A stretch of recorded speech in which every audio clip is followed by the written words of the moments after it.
আমি তার উপর রেগে আছি। আমি রেগে আছি ইংলিশ আই এম অ্যাংরি। তার উপরের ইংলিশ উইথ হিম।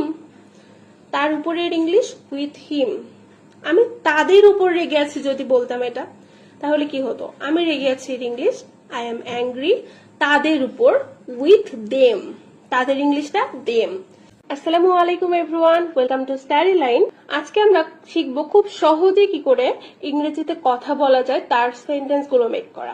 আমি খুশি, তাহলে আমি খুশিটা যদি আমি বাংলা একটু চেঞ্জ করি, আমরা কিন্তু হইটাকে উজ্জ্ব রাখছি। আমি হই খুশি, সেন্টেন্স মেক করতে গেলে হইটা এখানে উজ্জ্ব আছে। Like I am happy. I happy কিন্তু হবে না, আই হ্যাপি বললে হবে না, এখানে বলতে হবে আই এম হ্যাপি। আমি হই খুশি, এখানে হইটা উজ্জ্ব আছে, এই জন্য আমি খুশি বলে আই এম হ্যাপি। সেম ভাবে আমি দুঃখিত, আই এম স্যাড, অথবা বলতে পারি I am sorry. I am sad অথবা বলতে পারি আই এম সরি। এরপরে ধরুন আমি যদি একটু একটু চেঞ্জ নিয়ে আসি এর মধ্যে, আমি তোমার উপর রেগে আছি যদি বলি, তাহলে আমি তোমার উপর রেগে আছি I am angry with you. তোমার উপর with you, I am angry with you. তাহলে এখানে কি হচ্ছে? আমি রেগে আছি ইংলিশ কি? I am angry. যেমন আমি দুঃখিত আই এম সরি অথবা আই এম স্যাড। তাহলে আমি রেগে আছি ইংলিশ আই এম অ্যাংরি। এবার আমি তোমার উপর রেগে আছি I am angry with you. পরের সেন্টেন্সটা দেখুন, আমি তার উপর রেগে আছি। আমি রেগে আছি ইংলিশ আই এম অ্যাংরি তার উপরের ইংলিশ উইথ হিম।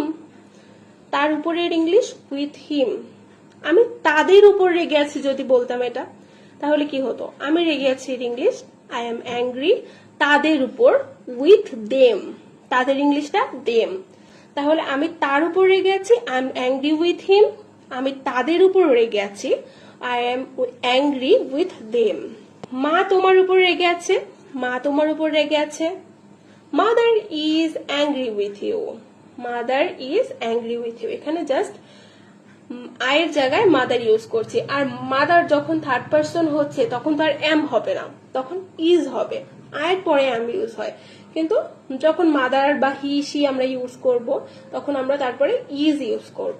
তাহলে mother is angry with you. মা তোমার উপর রেগে আছে, mother is angry with you. সে তোমার উপর রেগে আছে, he is angry with you.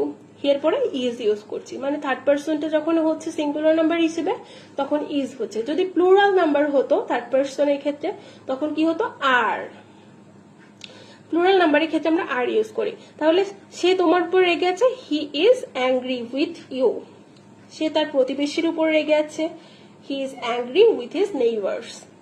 He is angry with his neighbours. সবাই ভালো থাকবেন, সুস্থ থাকবেন। আজকে এই পর্যন্তই।